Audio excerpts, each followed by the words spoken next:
Shalom Bapak Ibu, Saudara-saudari yang diberkati dan dikasihi oleh Tuhan kita Yesus Kristus. Selamat berjumpa kembali di channel Jalan yang Lurus. Saya mengucapkan banyak terima kasih kepada saudara semua yang selalu setia untuk menonton video-video di channel ini dan bahkan terus mendukung perkembangan channel ini dengan mengklik tombol subscribe, like, komen, dan share kepada teman-teman yang lain supaya teman-teman yang lain juga tidak ketinggalan dan mendapatkan informasi seputar iman kekristenan. Kiranya Tuhan Yesus memberkati kita semua.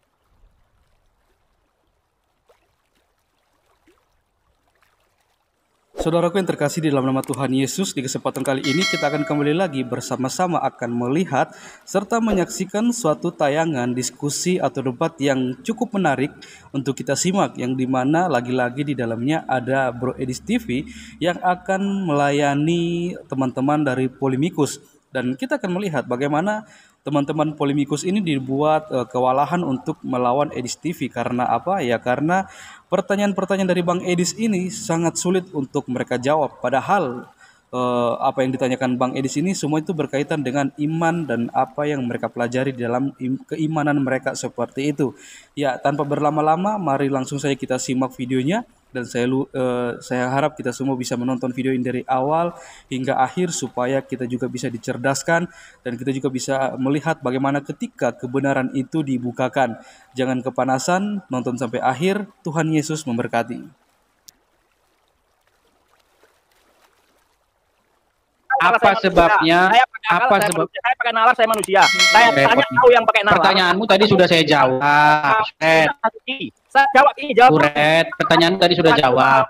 Apakah mungkin matahari itu punya anak? Sudah saya jawab, tidak mungkin karena matahari itu benda mati. Dia benda mati. Tetapi seandainya Tuhan ingin membuat matahari itu punya anak, bisa karena Tuhan Maha Kuasa. Sudah saya jawab toh? Sudah cukup. Nah, sekarang saya tanya sama kamu. Saya kan sama kamu yang punya nalar. Satu-satu Suret. Kamu kan nanya saya. Masa saya nggak boleh nanya kamu? Kamu yang punya nalar. Disebabkan apa Allah tidak punya anak laki-laki? Apa sebabnya? Sehingga Allah tidak mungkin punya anak laki-laki. Saya tanya sama kamu, apakah Tuhan itu tidak maha suci? Capek dah kayak gini caranya. Kamu nggak bisa jawabnya seperti itu. Kalau kamu nanya itu, kalau kamu jawab itu, rontok semua pertanyaanmu. Sudah saya jawab, Tuhan maha suci. Terus masalahnya di mana? Ya kalau Tuhan punya anak itu suci nggak dia? Dia itu mirip sama manusia. Kenapa? Dari mana ukurannya kalau punya anak itu jadi nggak suci? Ya kau tahu sendiri, kau tahu kau orang. Oke, saya tanya sama kamu, Isa itu suci nggak? Saya tanya sama kamu, Isa menurut Quran itu orang yang suci nggak? Sucinya itu suci apa? Suci dari dosa, bro. Oh, mau ngedit-ngedit Quran nih, mau ngedit-ngedit Quran. Perbuatan salah, kan begitu. Oh, suci dari dosa. Oh, suci. Allah suci dari dosa nggak? Allah suci dari dosa nggak? Kita itu maha suci. Allah suci dari dosa atau tidak? Wah, saya mau tanya kamu. Nggak ada remnya kamu, Suret. Nggak ada remmu, Suret. Pakai remmu. Gini loh, Suret. Kamu kan tanya sama saya, sudah saya jawab. Ya kan? Matahari apa? Udah saya jawab. Terus kamu bilang lagi, apakah Tuhan itu suci? Sudah saya jawab, suci. Terus kamu bilang, pantas dia itu beranak? Apa pantas dia itu melahirkan anak? Apa pantas dia punya kemaluan? Memangnya siapa yang ngomong kalau Tuhan ngelahirin punya anak seperti yang kamu bayangkan di bidan rumah sakit? Ya, itu di dalam otakmu. Makanya bagaimana otakmu itu maksudnya Tuhan punya anak itu apa sih, Suret? Kamu pikir Tuhannya lagi masuk bidan ke rumah sakit terus dia ngelahirin di sana? Pantesan aja. Yang dimaksud pikiranmu kayak gitu. Kalau kamu sekarang saya tanya kamu, kalau saya bilang saya anak Bang anak Menteng, maksudmu si Menteng ngelahirin gitu? Ngelahirin si Menteng. Dengar dulu, kalau saya bilang saya anak Menteng nih, saya anak Menteng dalam. Misalnya saya bilang saya anak Menteng dalam. Halo, ini kedengeran nggak di suaranya di? Ya, tahu aku, paham aku. Misalnya saya anak Menteng dalam, terus kamu pikir bahwa Menteng dalam itu ngelahirin?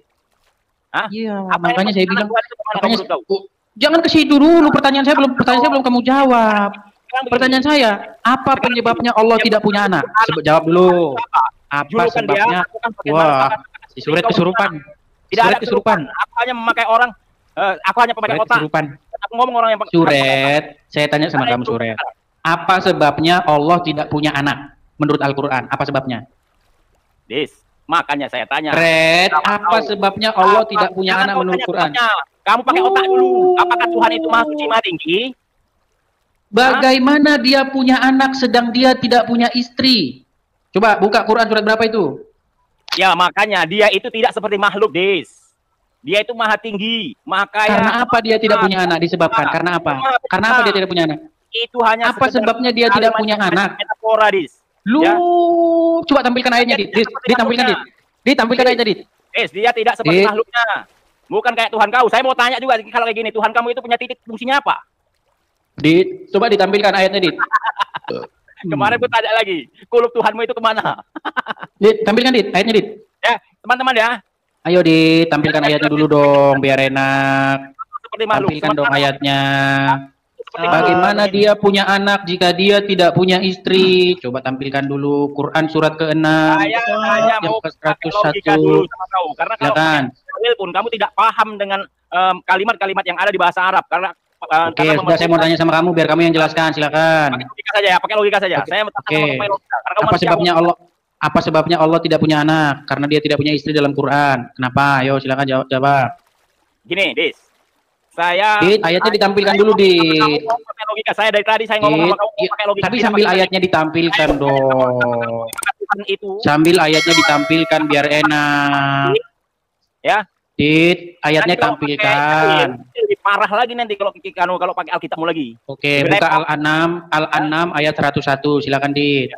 Al-An'am 101. Yo, silakan. Silakan, Dit. Usah, Dit. Oke. Enggak usah. Waduh, takut nih ditampilkan. Masa takut sama ayat Quran sendiri? Saya tidak takut. Kalau jangan kamu tanya, takut dong. saya mau tanya sama kamu.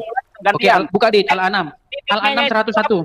Al-An'am 101, Dit. Itu apa fungsinya? Dit, Al-An'am 101, Dit. Bukakan, Dit. Kau buka. Si Adik enggak enggak berani masa nampilin ayat Quran sendiri enggak berani sih, Dit. Apa fungsi? Ayo dong, Dit. Al-An'am 101, Dit. Waduh. Gimana nih teman-teman? Gimana bisa kita mau lanjutkan lagi nggak ini teman-teman? Soalnya disuruh buka Al-An'am 101 nggak berani. Bukan tidak berani. Al-An'am 101. Bukan tidak berani. Iya, tampilkan dulu dong Al-An'am 101-nya. Saya bicara sama orang yang tentu saja pakai otak. Saya bacakan di sini. Dia dalam kurung Allah pencipta langit dan bumi. Bagaimana mungkin dia punya anak padahal dia tidak punya istri? Oke, saya jawab sama kamu. Jadi Allah bisa tidak punya anak tanpa istri? Jawab. Saya tidak mau tergiring olehmu. Saya mau ngomong sedangkan sama Maryam saja bisa punya anak tanpa suami. Gimana sih? Coba ayo. Sedangkan Maryam saja bisa punya anak tanpa suami. Coba sekarang coba. Apakah Allah mampu punya anak tanpa istri? Silakan. Sekali lagi saya sampaikan sama kamu, pertanyaanmu itu salah. Pertanyaan orang yang nggak pakai otak. Oh salah? Ini ayat Al-Quran loh. Al-An'am 101. Bagaimana mungkin dia punya anak padahal dia tidak punya istri? Coba kamu jelaskan dulu ini. Apa sebabnya Allah tidak punya anak? Karena tidak punya istri di sini dijawab. Gimana sih? Sekali lagi saya sampaikan kepada kamu pakai nalar. Kalau ya udah tolong bukakan, Dit. Tolong, Dit, kamu tadi undang-undang saya loh, Dit. Saya menuruti undanganmu. Ya kan? Kalau kamu mengundang saya datang, ya kan? Allah menjawab pertanyaan orang-orang kafir Quraisy. Ya itu seperti itu. Tapi saya tidak mau apa sebabnya? Dalil dulu. Oke, sekarang saya tanya pada ini. Bisa mampu tidak Allah punya anak tanpa istri? Silakan. Menjawab kepada orang-orang bodoh dan orang-orang tolol. Kejang-kejang nih. Saya tanya loh, apakah mungkin Allah punya anak tanpa istri? Anda orang tolol atau orang cerdas? Kalau Anda orang tolol kami jawab. Pertanyaanmu adalah jelaskan. Silakan Al-An'am 101. Silakan Al-An'am 101. Saya jawab. Al-An'am 101. Allah itu dia maha kuasa atas segala sesuatu yang dia kehendaki. Masalahnya Allah menghendaki dia berbuat seperti itu. Kan tinggal gitu aja. Enggak usah muter-muter. Karena dia mau hati. Oke, sebabnya Allah tidak punya anak menurut Al-An'am 101 apa? Karena dia maha tinggi dan maha mulia dan dia tidak. Waduh, jawabnya rebutan. Jawabnya rebutan kayaknya kelimpungan ini, jawabnya rebut-rebutan ini karena udah saking bingungnya nih. Coba silakan jawab satu orang. Alayubi aja, tadi Alayubi jawab soalnya. Terusin aja Bang Alayubi. Kedua, Allah itu memiliki sifat muhafatul hawadisi, yaitu dia tidak akan pernah serupa dengan makhluknya.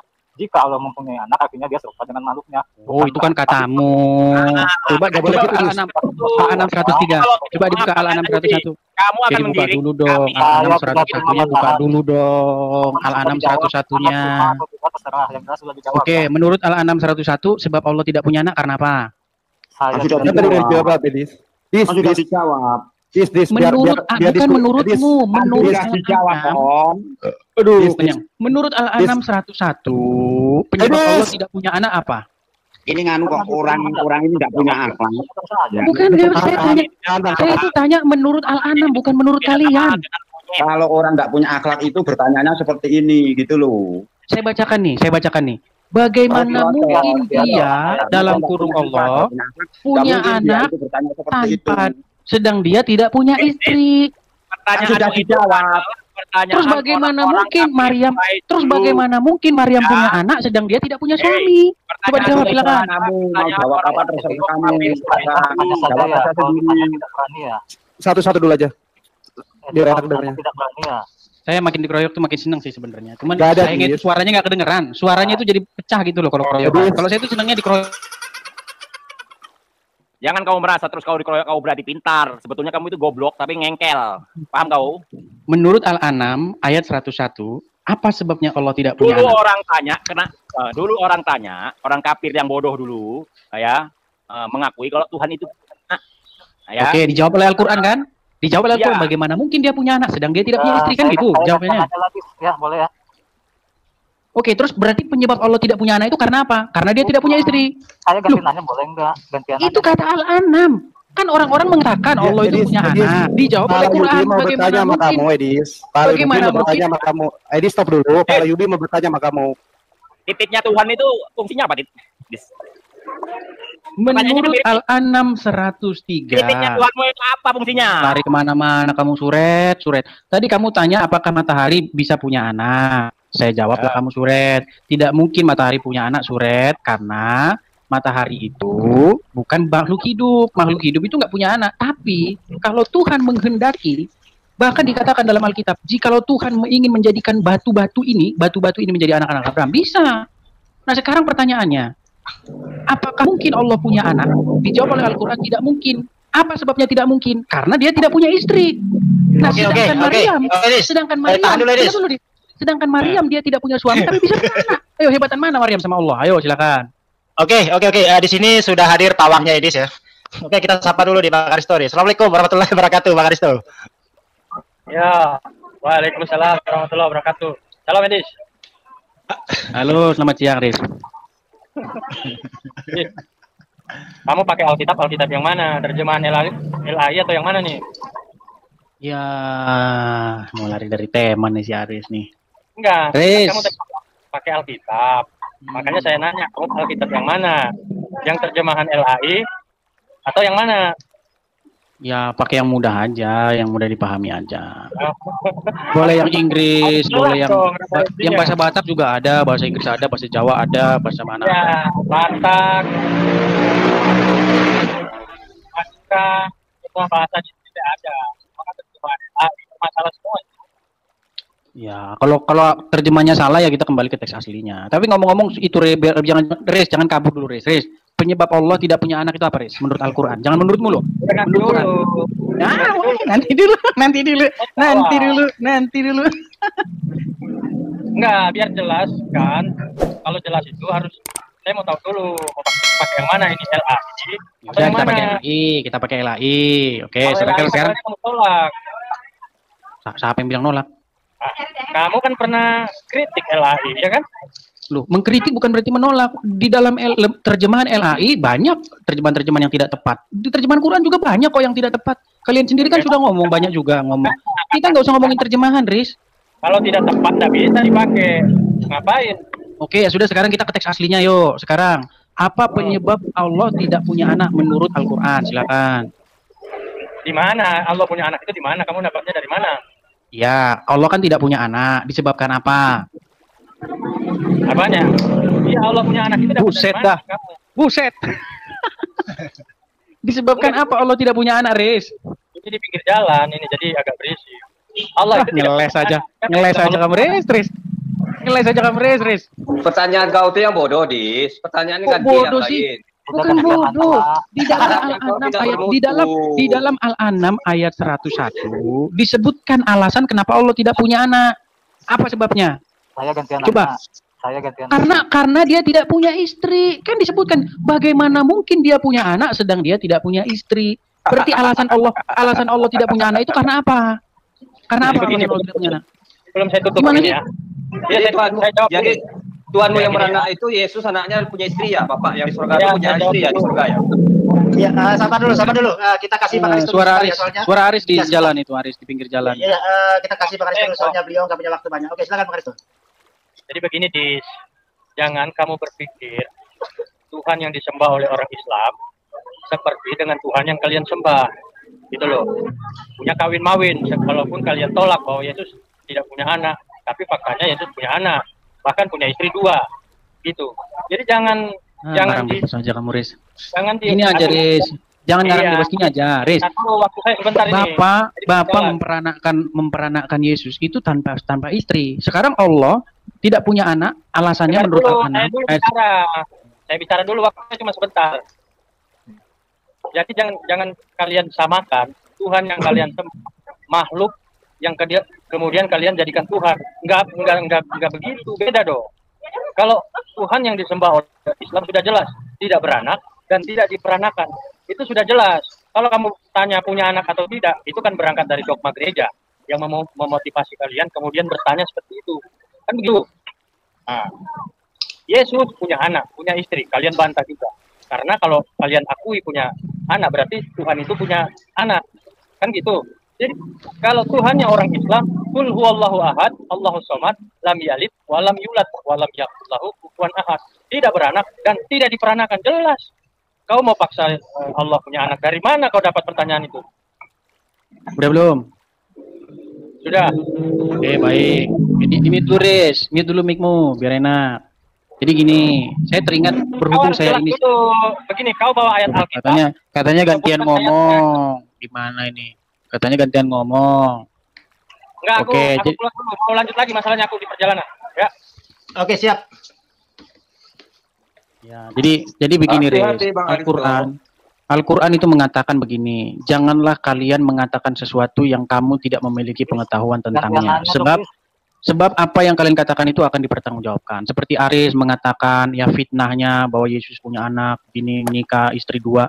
Ini kan fitnah-fitnah keji yang berasal dari, dengar dulu, yang berasal dari kekalutan, yang berasal dari kebingungan, yang berasal mungkin saja berasal dari mabuk kencing onta, mungkin bisa jadi juga, ya kan. Jadi gini, wah lari kroyok lagi nih, kroyok terus nih.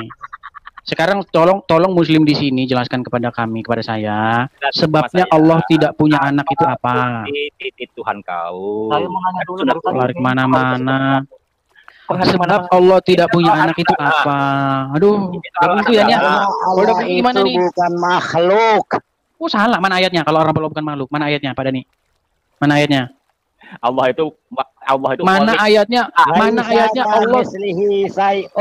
Coba tampilkan ayatnya, tampilkan ayatnya. Allah tidak punya anak karena Allah bukan makhluk. Mana ayatnya? Coba tunjukkan, silakan. Kalau Al-An'am ada. Rasulullah SAW menjawab pertanyaan orang-orang tol, orang-orang bodoh di zaman jahiliyah. Apakah Anda akan mengikuti orang-orang jahiliyah, orang tol itu? Pak Dani nggak percaya Quran. Pak Dani nggak percaya Quran. Bukan Pak Dani yang nggak percaya. Oke, jadi menurut Quran, orang-orang bodoh di dalam Quran, apa alasan Allah tidak punya anak? Silakan. Apa alasan Allah tidak punya anak menurut Quran? Pertanyaanmu itu dijawab tadi. Coba tampilkan Al-An'am ayat 1. Dari tadi ini nggak akan kelar kalau tidak kamu tampilkan. Karena kamu bodoh. Kalau tidak ditampilkan Al-An'am ayat 101, ini semacam suret Dani. Ini bakalan anu ini lomba tiarap. Coba silakan tampilkan dulu Kami sudah menjawab, Anda terima atau tidak itu tidak masalah, Edis. Anda mau terima atau tidak? Saya tidak butuh jawabanmu. Saya tidak butuh jawabanmu. Yang saya butuh jawaban Quran. Yang saya butuh jawaban Quran. Kamu tanya pada Quran kok bodoh. Ya sudah, makanya tampilkan. Makanya tampilkan Al-An'am ayat 101. Kenapa sih nampilin ayat Quran sendiri, malu? Kami sudah jawab ya. Anda mau terima atau tidak itu urusan kami. Itu Anda, itu problem Anda. Tolong tampilkan Al-An'am 101. Ya. Oh, dari tadi suruh nampilkan Al-An'am 101. Ya, sebentar dulu. Sebentar, Edis, jangan kabur ya. Ini ada keterlaluan mau masuk ini. Kau dihajar nanti ya. Jangan kabur dulu ya. Sebentar dulu, Edis. Konsisten dulu. Janjian sama saya. Edis, monitor nggak? Ayo kabur. Ya, silakan. Al-An'am 101. Jangan keluar dulu ya. Ya, ada Ustaz Alwan mau naik nanti. Oke. Ya. Oke, lanjut. Silakan. Ya, Ya, coba tampilkan dulu Al-An'am 101-nya Dit, biar enak. oke, sebentar dulu. Sabar ya. Sabar. Nggak suceng kayak gini kalau mainnya kayak gini, suruh nampilkan ayat Al-An'am 101 kok. Berputar-putar tidak karuan. Silakan Dit, Al-An'am 101. Oh, feedback ini. Si Alwan feedback. Coba suruh matikan YouTube-nya dulu. Oke, kita tes audionya Ustaz Alwan dulu ya. Assalamualaikum warahmatullahi wabarakatuh. Ustaz Alwan, selamat datang dan selamat bergabung. Waalaikumsalam warahmatullahi wabarakatuh. Ini Ustadz ini Edis ini cari masalah lagi nih. Tanya aja nih. Setelan tanduk nih, tanya doang dia dari tadi nih. Silakan. Setelannya tandu ya, karena memang ahlinya ahli tandu gitu. Memang bakat orang kan beda-beda sih. Ada yang ahli tandu, ada yang... Memang Edis itu pawang bertanya memang. Iya, besok kalau saya udah kuliah baru jadi saya pawang ditanya gitu. Kan udah kuliah, jadi bisa ditanya. Memang lagi musim pawang sekarang. Ya, apa pertanyaan kamu? Oke, pertanyaannya gini Alwan. Tadi kan si Suret kan tanya sama saya, apakah mungkin matahari itu punya anak? Saya jawab, kalau dalam logika saya mustahil. Sebabnya matahari itu benda mati. Jadi dia mustahil punya anak. Kalau dia makhluk hidup, mungkin dia bisa punya anak. Tapi seandainya Tuhan berkenan matahari itu beranak, bisa. Karena tidak ada yang mustahil bagi Tuhan. Nah, terus saya tanya balik lah si Suret. Suret, apa sebabnya Allah tidak punya anak menurut Al-Quran? Jangan menurutmu, menurut Al-Quran. Silakan Alwan. Suret tidak mampu menjawab, jadi nyimak aja. Nonton aja Suret. Silakan Ustadz Alwan. Kok Ustadz Alwan udah saya cabut gelarnya kemarin. Silakan Alwan. Saya nggak tahu gelar siapa yang perlu dicabut. Jadi kalau panggilan Ustadz itu, kalau saya anggap itu doa. Saya sendiri nggak merasa saya Ustadz. Ustadz itu usaha taat, itu doa. Saya ini cuman remahan rengginang. Saya itu tidak pantas untuk dipanggil-panggil yang lebih dari sekedar itu. Oke, jadi kalau kita pakai dunia akal sehat ya, dunia akal sehat, maka tentu matahari itu tak bisa punya anak. Saya tidak tahu filologi yang bagaimana yang bisa mengatakan matahari itu punya anak gitu. Kemudian kalau kita bicara tentang Quran itu menjelaskan bahwa Allah Subhanahu wa taala itu maha suci. Ya. Yusabbihu lahu ma fis samawati wal ardh, ya. Disucikan Allah itu semua yang ada di bumi dan yang ada di langit. Makanya kalau misalnya Allah Subhanahu wa taala dikatakan suci, maka dia maha suci untuk merendahkan dirinya, turun ke bumi, disiksa, disalib, dicambuk, kemudian diarak-arak keliling kota, memikul benda tiang itu, maka itu sesuatu yang tidak pantas bagi Allah Subhanahu wa taala. Sehingga Allah juga tidak pantas untuk memiliki anak. Ya, Allah itu tidak pantas memiliki anak. Allah katakan ketika ada yang mengatakan bahwa saya itu anak Allah, di dalam Al-Qur'an dikatakan wa tanshaqqal ardu wa takhirul jibala hadda. Kalimat itu Alwan salah paham dengan pertanyaan saya. Gini loh Alwan, yang saya tanyakan itu bukan kenapa Allah itu mustahil tidak punya, bukan itu. Di dalam surat Al-An'am ayat 101 dikatakan begini. Sini saya bacakan saja ya ayat Al-Qur'annya. Dia pencipta langit dan bumi. Bagaimana dia dalam kurung Allah mempunyai anak padahal dia tidak mempunyai istri. Nah, sekarang ya. Oke. Wah, udah dibantu lagi nih. Heran kalau Al-An'am 101 dibacakan kok banyak yang gitu. Enggak, aku tanya sama si Edis. Pada kalimat mana yang berarti istri itu? Silahkan, pada kalimat mana yang berarti istri? Biar nanti saya di sini dikatakan dia pencipta langit dan bumi. Bagaimana dia dalam kurung Allah? Coba biar lebih enak ditampilkan dong di Al-An'am 100. Nanti disangka saya main-main, disangkain saya ini. Silakan ditampilkan dari tadi lo suruh nampilkan. Redaksi yang mana yang berarti istri itu? Silakan. Perbesar diperbesar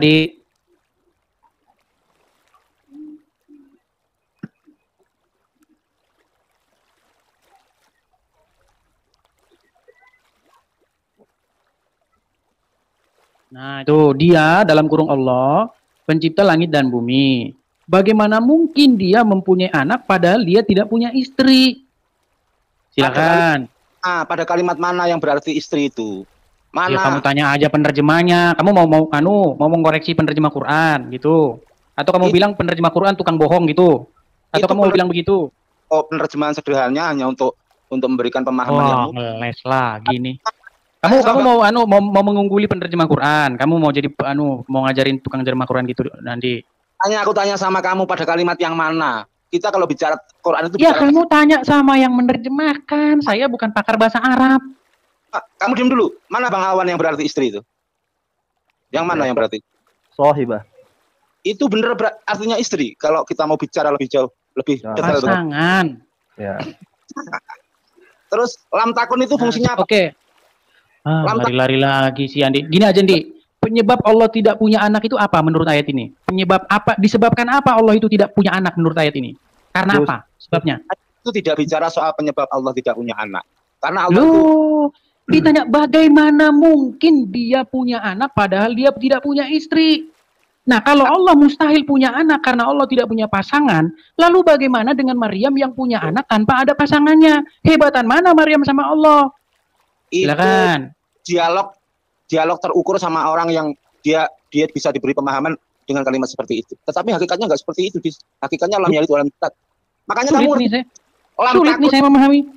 Lam takun itu apa artinya?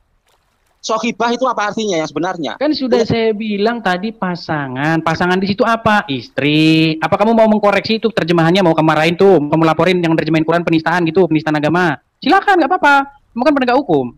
Jadi orang yang dungu, orang yang tolol, kalau dia berkesimpulan kan keluar kata-kata mutiara kan, sifat-sifat agamamu jangan dibawa, Andi. Gini loh, Di, ya, gini. Di sini dikatakan dia dalam kurung Allah pencipta langit dan bumi. Oke, nggak ada masalah kita di sini, ya.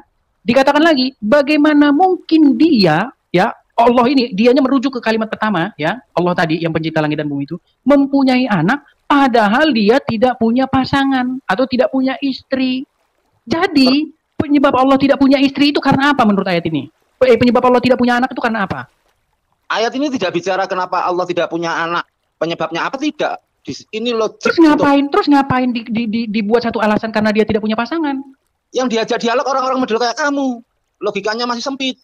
Buset dah. Saya yang disalahin. Sekarang saya tanya. Oke, Gus Andi. Sekarang saya tanya. Mungkin nggak Maryam punya anak walaupun dia tidak punya pasangan? Al-Quran menjawab mungkin karena kehendak Allah. Kenapa? Oke.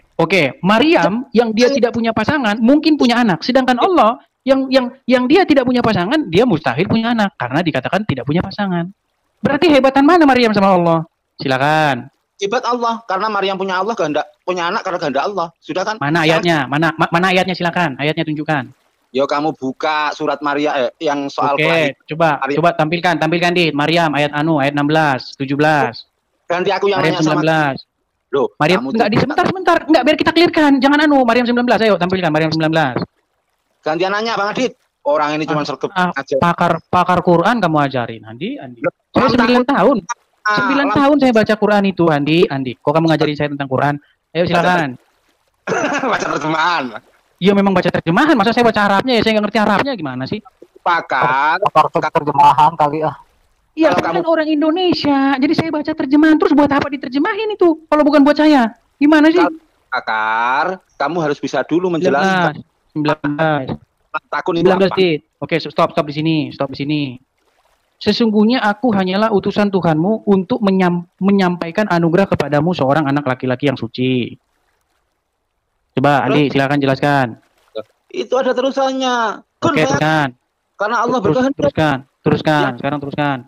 Teruskan di ayat 20-nya di. Loh, yang ayat 20-nya di. Dungu banget. Ayat 20-nya. Loh, yang hebat. 20-nya di. Mana 20-nya?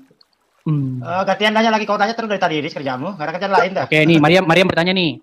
Bagaimana mungkin aku mempunyai anak padahal tidak pernah seorang laki-laki menyentuhku dan aku bukan pezina? Coba, kenapa Maryam bisa ngomong, Gus Andi, bisa ngomong bagaimana mungkin aku punya anak laki-laki? Padahal tidak pernah. Ada. Gimana? Ada karena Allah yang berkehendak. Siapa yang ngomong kalau Maryam bakal punya anak laki-laki mana? Kamu ini dungu banget. Makanya Handi, coba carikan saya ayatnya yang bilang kalau Maryam itu akan punya anak laki-laki mana? Coba tunjukkan. Lompat ayatnya. kamu cuma rajin nanya, tapi ditanya temanku. Loh, kan tapi- Maryam kan ngomong, dengar dulu, Maryam kan ngomong, bagaimana mungkin ana yakunu li gulamu? Bagaimana mungkin saya punya anak laki-laki katanya. Oke. Terus pertanyaannya, lah yang ngomong kalau Maryam itu akan punya anak siapa? Kok dia bisa ngomong bagaimana mungkin aku punya anak? Coba tunjukkan. Di mana? Wah, kok dibuang ayatnya. Wah, hilangin lagi nih. Memberitahu apa? Memberitahu apa? Buka ayat 19-nya. Iya, memberitahu apa? Jibril itu mengatakan, lari-lari kamu. Inna ya sesungguhnya saya ini inna ma'ana rasulu, sesungguhnya saya ini seorang rasul ya, li ahaba ya, untuk memberikan. Kalau kau baca Latinnya itu, Edis. Aduh, repot lagi nih. Udah bahasa Arab, belajar biar kamu. Oke, sekarang dites aja, tes. Tolong anungan. Tolong ini kan dulu ayatnya Maryam 19 tadi. Ya. Gantian. Enggak, saya open cam nih, biar enggak difitnah baca Latinnya, ayo. Tampilkan. Enggak, soalnya udah difitnah terus, saya difitnah terus. Ayo, Dit, biar saya open cam. Tampilkan. Tampilkan dulu. Tampilkan. 19-nya tuh. Oke, bentar, biar saya buka kamera saya dulu, open cam dulu. Udah kamu apa ya? Sudah open cam? Sudah open cam saya? Mana ayat 19? Udah apa? Kola ya. Berkata. Kok diketawain sih? Dibaca dulu. Apa yang diketawain? Kola berkata. Ya, berkata. Innama ana rasulu rabbiki li ahabalaki gulaman zakiya, kan? Sesungguhnya, nah diganggu terus kan ganggu terus. Kola berkata, ya, innama ana, sesungguhnya saya, aku, ya, dikatakan lagi, rasulu, ya kan, utusan, ya, Robiki, Tuhan kamu, ki di sini kan perempuan lawan bicaranya Maryam di sini, ya, baru belajar. Li ahaba, ya, li itu untuk, ya, ahaba itu memberikan, menghibahkan, ya. Nah, terus? Kemudian li ahaba laki, ya, kepada kamu, ya. Terus? Li ahaba laki gulam, ya, gulam itu anak laki-laki, ya, gulam, ya. Oke. Bisa saya 5 menit aja mungkin dengan Edis dulu? Ini, silakan. Oke, jadi saya tutup kamera lagi ya, biar nggak difitnah terus. Iya, mungkin saya sebentar aja baru saya keluar. Jadi tadi kan saya cerita ya. Dari awal tadi terus apa yang saya cerita itu katanya tidak nyambung dengan apa yang ditanyakan sama Edis, kan gitu. Saya ingin mengajak Edis itu untuk berpikir sebenarnya. Menggunakan akal yang sederhana. Jadi ketika misalnya Allah katakan ya, tidak pantas bagi Allah untuk punya anak, ya itu berarti bahwa Allah itu memang maha suci, bagi Allah itu punya anak. Akal yang sehat itu pasti mengatakan itu masuk akal. Bagaimana bisa Tuhan menjadi seorang manusia misalnya, atau punya anak misalnya, karena itu akan melanggar logika sehat ya. Nah, itu yang pertama. Quran menggambarkan bagaimana bahwa posisi menaruh Allah di posisi Allah punya anak itu sama dengan membuat langit-langit itu seakan mau runtuh. Ini bahasa metafor ya, penggunaan bahasa yang supaya menunjukkan kedahsyatan daripada kalimat itu. Tuduhan, blasphemy kepada Tuhan. Kemudian Edis mungkin mempertanyakan soal surat Al-An'am. Jadi kadang-kadang kalau saya menjelaskan itu belum selesai sudah dipotong sama Edis. Nah ini jadi pelajaran ya. Dalam surat Al-An'am dikatakan Badi'us samawati wal ardi anna yakunu lahu waladun walam takun lahu sahibah. Dia pencipta langit dan bumi, bagaimana dia mempunyai anak padahal dia tidak mempunyai pasangan atau istri, kadang-kadang kayak gitu. Kata Edis, Allah itu berarti tidak lebih hebat daripada Maryam. Karena Maryam itu ya, dia bisa punya anak. Iya. Dia bisa punya anak tanpa pasangan, gitu kan? Gitu enggak, Edis? Saya enggak Oke, ya teman-teman ya, jadi inilah ya sebuah perdebatan yang sangat mantap jiwa ya. Memang ya teman-teman, kalau kita lihat sama-sama dari perdebatan tadi, mereka itu nggak bisa kawan-kawan ya, untuk ditunjukkan dalil dan data itu mereka sudah ketakutan luar biasa kawan-kawan ya. Nah, apalagi kalau ditunjukkan oleh surat ini kawan-kawan, QS ini ya, wah ini mereka bisa pusing 7 keliling kawan-kawan ya. Ya gitulah teman-teman ya. Jadi perdebatan ini akan semakin seru kalau kita ini menunjukkan data-data yang sah kawan-kawan ya. Nah, mereka pasti akan ketakutan guys ya. Nah, itulah ya kelemahan mereka itu ya. Gitu teman-teman ya. Oke ya teman-teman sekalian ya. Jadi kalau kita mau berdebat ya tentu kita harus menguasai data dulu kawan-kawan ya. Karena dengan data itu mereka atau lawan debat kita itu pasti kocar-kacir kawan-kawan ya. Nah, Bang Edis ini punya data-data yang mantap jiwa. Ada Ki Ahmad ya, Ibu Sofiatul. Kalau debat dengan mereka itu, waduh, dijamin itu auto kesurupan mereka itu semua itu. Nah, jadi benar ini. Isa itu anaknya siapa? Ya kan? Nggak tahu saya Isa itu anaknya siapa ya. Anaknya Maryam katanya, Maryamnya Harun. Pusing ya. Oke guys, terima kasih ya teman-teman ya sudah menyaksikan kita. Karena itu iman Anda gitu loh. Sekarang kita bicara yang logis-logis, mau nggak? Islam kalau membahas yang logis banyak yang gaib dalam Islam, Bang. Kita bahas yang logis, mau? Baik, apa itu? Betulkah Al-Quran menjelaskan segala sesuatu? Betul. Terdapat di Quran surah An-Nahl ayat 89. Oke, kalau menjelaskan segala sesuatu, tolong jelaskan kepada saya apa fungsi berkhitan. Nah, fungsi berkhitan saya bilang Bang, untuk membersihkan. Iya, ayatnya Bang. Itu kan Anda yang bilang, bukan Quran yang bilang.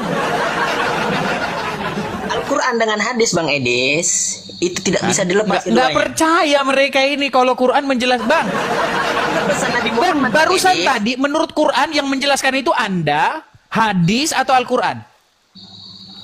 Hadis dan Al-Quran. Coba baca lagi, baca lagi. Coba dibaca lagi ayatnya. Bismillahirrahmanirrahim. Saya baca ya Bang. Ingatlah hari ketika kami menghadirkan, langsung aja Bang ya.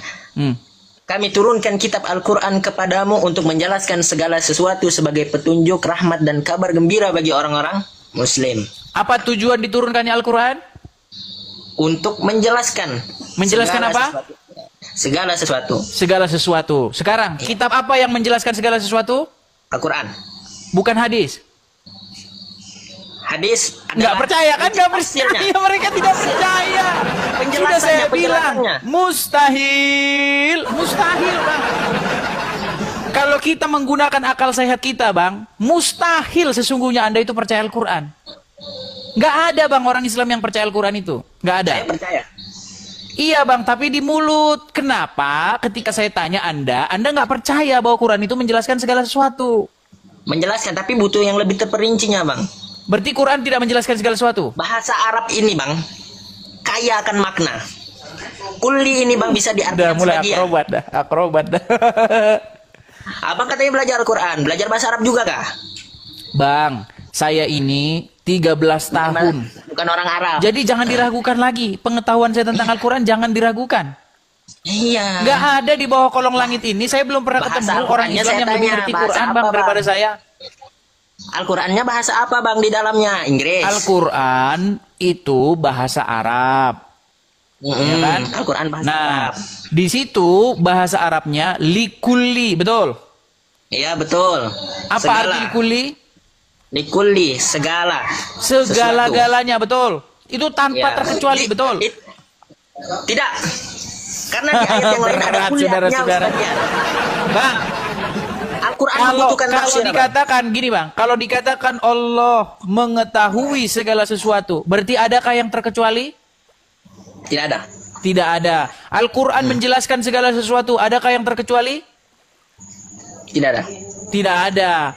Maka saya tanya kepada Anda, tolong jelaskan apa maksudnya orang Islam itu bersunat. Fungsi sunat itu buat apa? Anda bilang untuk membersihkan.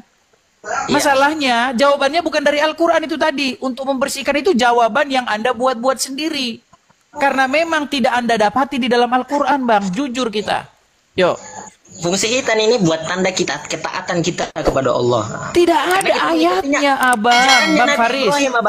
Bang Faris. Ya. Adakah di dalam Al-Quran bahwa khitan itu tanda ketaatan? Kita mengambil daripada dalil untuk mengikuti Nabi Ibrahim. Apakah Ibrahim berkhitan di dalam Al-Quran? Tidak, cuman tidak disebutkan di Dari dalam Al-Quran. mana kita bisa Anda fitnah Ibrahim berkitan, Bang? Di dalam Al-Quran tidak ada Ibrahim itu Tafsir, Abang. berkitan. Tafsir. Apakah itu Al-Quran? Tafsir bukan Al-Quran, penjelasan pendapat para ulama dan sahabat Tadi Nabi. yang barusan Anda katakan, kitab yang menjelaskan Al-Quran atau ulama? Apa, Bang? Menurut ayat Nahl 89 tadi, kitab yang menjelaskan Al-Quran atau ulama? Al-Quran. Terus kenapa Abang tidak percaya Al-Quran, Bang? Apakah Al-Quran menyebut bahwa Ibrahim bersunat? Tidak, karena tidak terperinci. Kalau saya tunjuk ayatnya, coba dibaca surat Hud. Hud, ayat yang pertama, coba. Hud. Ya. Ayat 1 ya. Ya, Hud 1, 2, 3, coba. Sebentar, Bang. Alif Lam Ra, kitabun uhkimat ayatuhu summa fussilat min ladun hakimin khabir. Coba artinya. Alif Lam Ra, inilah kitab yang ayatnya telah disusun dengan rapi kemudian dijelaskan secara terperinci dan diturunkan. Terperinci. Anda bilang tidak terperinci. Tapi butuh penjelasan ulama, Bang. Menjebat. Aduh, berat sudah. Coba. Tidak segalanya. Inilah kitab. Coba, inilah kitab. Kitab yang apa, Bang? Kitab yang telah disusun dengan rapi kemudian dijelaskan secara terperinci. Oke, betul terperinci? Tentang syariat-syariat agama. Cuma harus masih butuh ditambahi lagi, saudara sudah. Tentang syariat agama. Bang, bolehkah menambah-nambahi firman Allah? Tidak boleh. Kenapa Anda tambah-tambahi? Saya tidak menambahi, saya mengikuti pendapat ulama. Karena saya tidak alim, saya mengikuti ulama, Bang. Mengikuti ulama. Kalau ulama ngikutin siapa? Ulama ngikuti sahabat Nabi, pendapat sahabat ngikuti pendapat Rasul. Sahabat juga, ngikutin siapa? Sahabat ngikutin Rasul, hadis dan Rasul Al-Quran. ngikutin siapa? Rasul ngikutin apa yang diwahyukan oleh Allah. Al-Quran, betul. Betul. Iya, jadi muaranya Al-Quran, betul tidak? Gurunya Al-Quran, betul tidak? Iya. Nah, kenapa Anda sekarang tidak percaya dengan Al-Quran? Percaya. Bang, kalau Anda percaya, harusnya Quran Anda imani sebagai kitab yang memberi penjelasan, kitab yang menjelaskan segala sesuatu. Makanya tolong jelaskan pakai Al-Quran, Bang. Fungsi umat Islam bersunat itu apa? Ini dia terputar-putar. Aduh. Ya kita mutar, Bang, karena Anda tidak percaya. Gini, intinya begini, Bang. Sebenarnya begini. Sulit sebenarnya bagi kita itu untuk menerima Al-Quran. Sebenarnya, Bang, kesimpulannya bahwa pendapat Abang. Bukan gini, sebenarnya bukan di hati, di akal logika, di akal sehat kita, di logika kita, itu sesungguhnya harus menyimpulkan bahwa Al-Quran itu tidak dapat dipercaya. Karena dia bilang dia menjelaskan segala sesuatu, tapi ternyata nggak menjelaskan segala sesuatu, Bang. Betul nggak? Contoh, saya kasih contoh begini. Contoh, saya punya buku nih, saya beli buku, ya kan? Ya. Saya tulis di judulnya, buku ini menjelaskan segala sesuatu yang ingin kamu tahu. Saya buka, cara membuat bakso. Saya buka dari halaman pertama sampai halaman 500.000 nggak ada. Bohong nggak buku itu, Bang? Macet. Sudah disuruh. Bohong nggak buku itu? Abang. Ya, jadi Bang, tentang hitan ini Bang, kan sudah dijelaskan juga di dalam hadis Nabi. Kenapa? Karena setiap perkataan Nabi ini bukan Nabi, itu langsung dari Allah, Bang. Wa may yantiqu anil hawa in huwa illa wahyu yuha. Nabi itu enggak ngomong dari hawa nafsu beliau. Baik. Itu disampaikan saya tanggapi itu. Bisa saya tanggapi itu, Bang? Bisa saya tanggapi itu? Ya. Bisa saya tanggapi? Ya. Baik. Tertulis di dalam surat An-Naml ayat yang ke berapa? 4 atau ke 6 ya.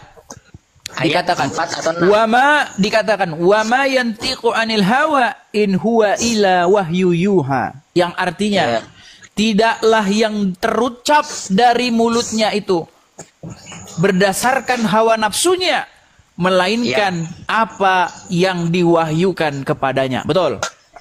Betul. Jadi segala ucapan Muhammad, segala ucapan Nabi itu tidak berdasarkan hawa nafsunya, tetapi berdasarkan wahyu. Betul? Betul. Oke, baik.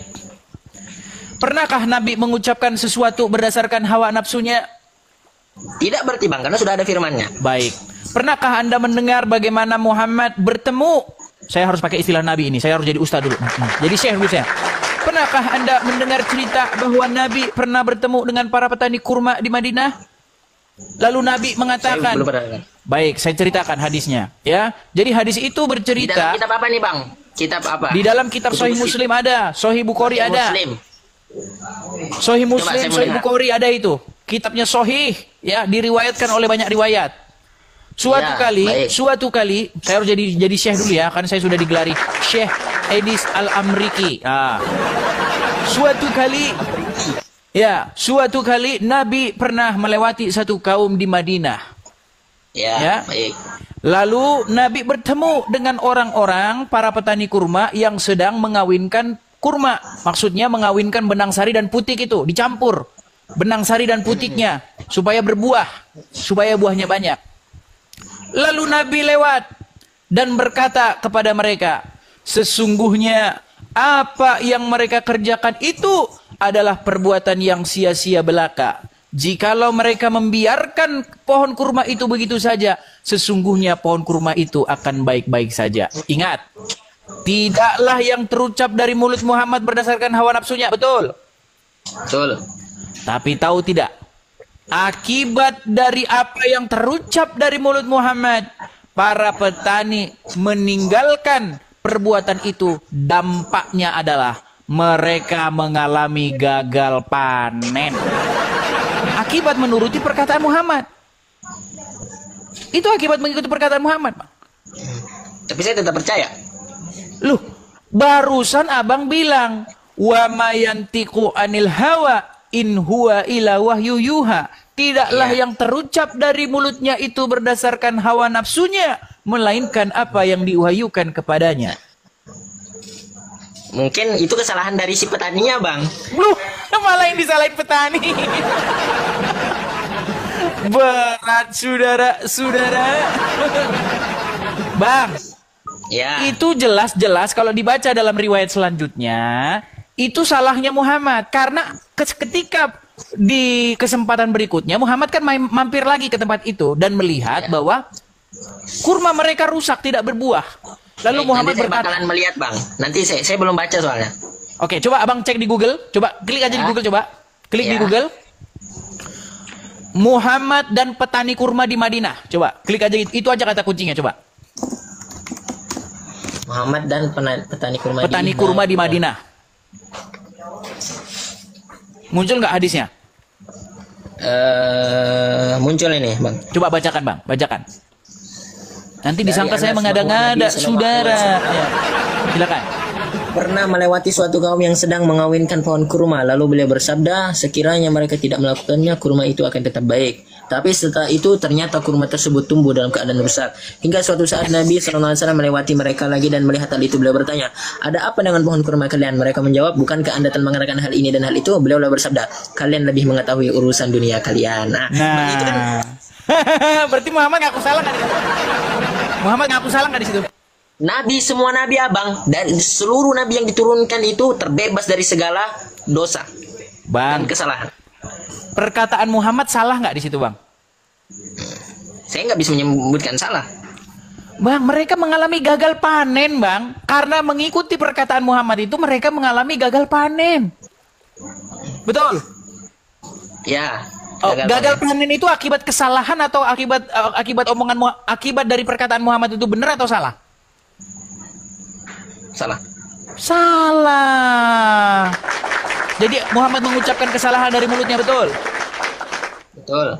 Nah, padahal ayat Quran mengatakan wa ma yantiqu anil hawa in huwa ila wahyu yuha.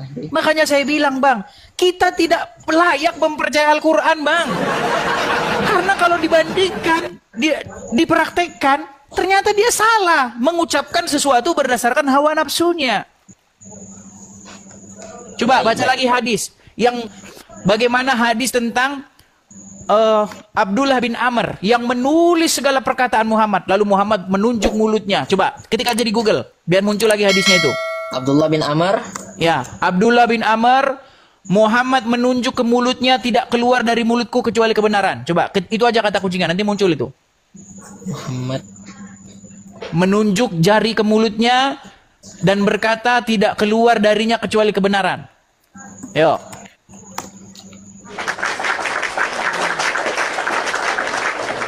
Oke, baik saudaraku yang dikasihi dan diberkati oleh Tuhan kita Yesus Kristus.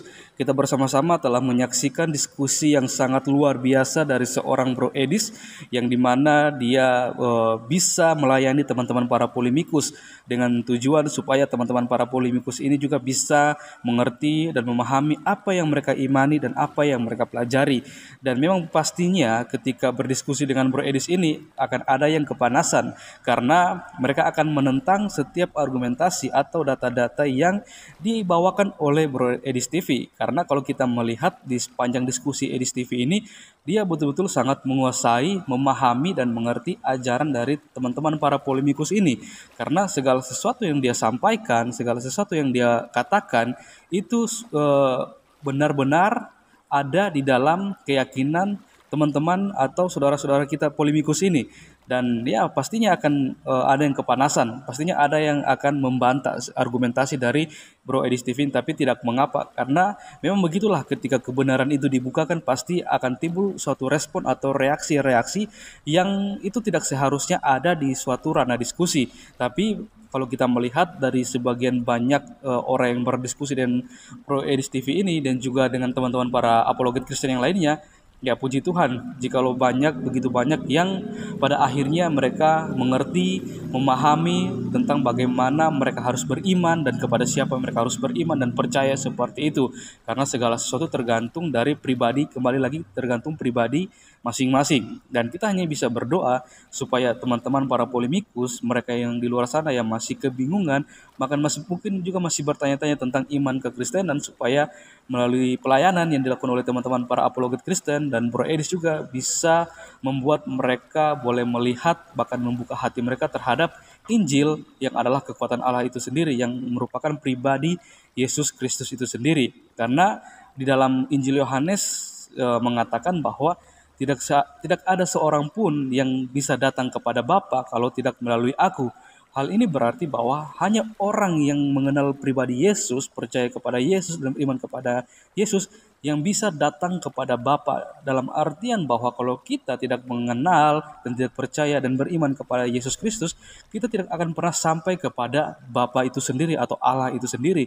Maka dari itu, kita sebagai orang yang percaya harus sungguh-sungguh percaya dan beriman kepada Yesus Kristus supaya kita bisa berjumpa dengan Bapa itu sendiri. Karena firman Tuhan sudah sangat jelas mengatakan bahwa tidak ada seorang pun berarti tidak ada satu orang pun di dunia ini yang bisa datang kepada Bapa kalau tidak melalui Yesus. Berarti Yesus ini merupakan perantara untuk kita bisa bertemu kepada Bapa, dan Yesus ini juga yang akan menjadi hakim ketika dunia ini sudah berakhir seperti itu, yang dimana bahwa hampir sebagian besar kalangan agama meyakini bahwa di akhir zaman nanti Yesus Kristus akan datang untuk kali kedua, atau Isa Al-Masih itu akan datang kali yang kedua untuk menghakimi orang yang hidup dan yang mati.